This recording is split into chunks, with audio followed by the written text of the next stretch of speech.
کے بارے میں بتانے جا رہا ہوں۔ عشاء میں کل 17 رکعت ہیں، عشاء میں کل 17 رکعت ہیں۔ پہلا جو ہے اس میں 4 رکعت سنت ہے، 4 رکعت فرض ہے، پھر 2 رکعت سنت ہے، پھر 2 رکعت نفل ہے، پھر 3 رکعت وتر ہے، پھر 2 رکعت نفل ہے، یعنی کل ملا کے اس میں 17 رکعت ہیں عشاء کی نماز میں۔ تو 4 رکعت سنت کی نیت کس طرح سے کریں گے؟ نیت کی میں نے 4 رکعت نماز سنت عشاء کی اللہ تعالیٰ کے لیے، سنت رسول اللہ کی، منہ میرا طرف کعبہ شریف کے، اللہ اکبر۔ سیم ہے، صرف عشاء کے ٹائم یعنی جس ٹائم کے نماز ہم لوگ پڑھیں گے اس ٹائم کا نام وہاں پہ لینا ہے۔ اس کے بعد پھر 4 رکعت فرض کا نیت کریں گے، ہم لوگ فرض پڑھیں گے۔ اس کا نیت کس طرح سے کریں گے؟ نیت کی میں نے 4 رکعت نماز فرض عشاء کی اللہ تعالیٰ کے لیے، پیچھے اس امام کے، منہ میرا طرف کعبہ شریف کے، اللہ اکبر۔ اگر آپ امام کے پیچھے پڑھتے ہیں تو، اور اگر اکیلے میں پڑھتے ہیں تو پیچھے اس امام کو نہیں بولنا ہے۔ پھر 2 رکعت سنت، نیت کی میں نے 2 رکعت نماز سنت عشاء کی اللہ تعالیٰ کے لیے، سنت رسول اللہ کی، منہ میرا طرف کعبہ شریف کے، اللہ اکبر۔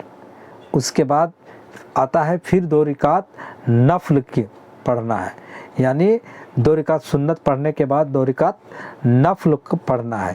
اس کا نیت اس طرح سے کریں کہ نیت کی میں نے 2 رکعت نماز نفل عشاء کی اللہ تعالیٰ کے لیے، منہ میرا طرف کعبہ شریف کے، اللہ اکبر۔ اس کے بعد جو نماز واجب ہے یعنی وتر جو عشاء میں 3 رکعت ہے وہ واجب ہے، کیونکہ نماز فجر میں جو نماز تھی وہ سنت تھا اور فرض تھا، عصر میں جو نماز تھی وہ سنت تھا فرض تھا، ظہر میں سنت فرض اور نفل تھا، مغرب میں بھی فرض سنت اور نفل تھا، لیکن عشاء میں آپ کو سنت پڑھنا پڑے گا، فرض بھی پڑھنا پڑے گا، اور یہ جو 3 رکعت کا وتر ہے یہ واجب ہے، اس کو پڑھنا۔ تو اس کا نیت کس طرح سے کریں گے؟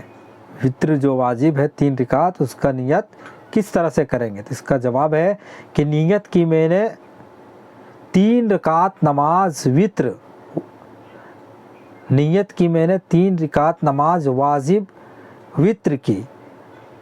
پھر سے سن لیجئے، نیت کی میں نے 3 رکعت نماز واجب وتر کے اللہ تعالیٰ کے لیے، منہ میرا طرف کعبہ شریف کے، اللہ اکبر۔ پھر سے سن لیجئے نیت، کیونکہ واجب ہے، اس کا نیت آپ ضرور یاد کیجئے۔ نیت کی میں نے 3 رکعت نماز واجب وتر کے اللہ تعالیٰ کے لیے، منہ میرا طرف کعبہ شریف کے، اللہ اکبر۔ اس کے بعد پھر 2 رکعت نفل پڑھنا ہے، جو اس پہلے میں بتا چکا ہوں نیت۔ اس طرح سے کر کے آپ 5 وقت کے نمازوں کی نیت سیکھ سکتے ہیں۔ میں نے آلریڈی ویڈیو بنا دیا ہوں، اور اس میں آج میں عشاء کے بارے میں بھی بتا دیا ہوں، آپ ضرور سیکھیے۔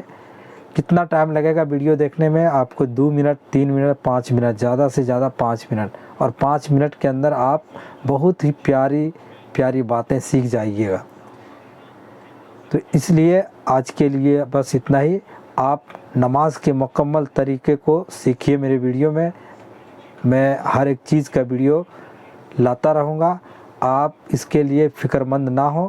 انشاءاللہ جو حضرات کو جو مشکلات ہے، جو آپ کو نہیں آتا ہے، وہ آپ مجھے کمنٹ باکس میں بھی پوچھ سکتے ہیں، میں انشاءاللہ بتانے کی پوری کوشش کروں گا۔ آپ جس طرح سے جانتے ہیں اس طرح سے ہی نماز پڑھیے، نماز میں ہی بھلائی ہے۔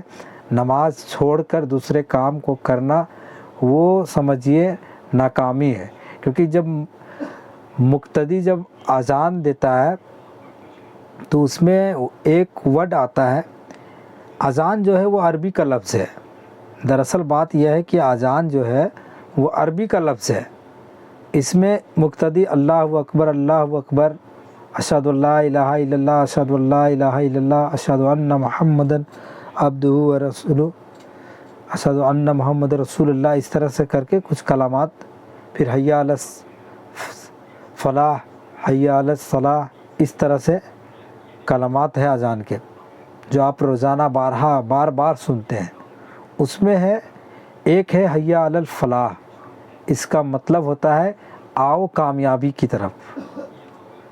ساری دنیا، ہر انسان جس کو آپ پوچھ سکتے ہو، آپ میٹرک پاس کرنے والے اس کے بعد سے جو بچے کو آپ پوچھیں گے آپ کو کیا چاہیے، تو وہ ہر آدمی یہی چاہتا ہے کہ میں سکسیس ہو جاؤں۔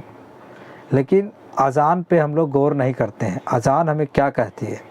اس میں ایک ورڈ آتا ہے حیا علی الفلاح، اس کا مطلب ہوتا ہے آؤ کامیابی کی طرف، آؤ سکسیس کی طرف۔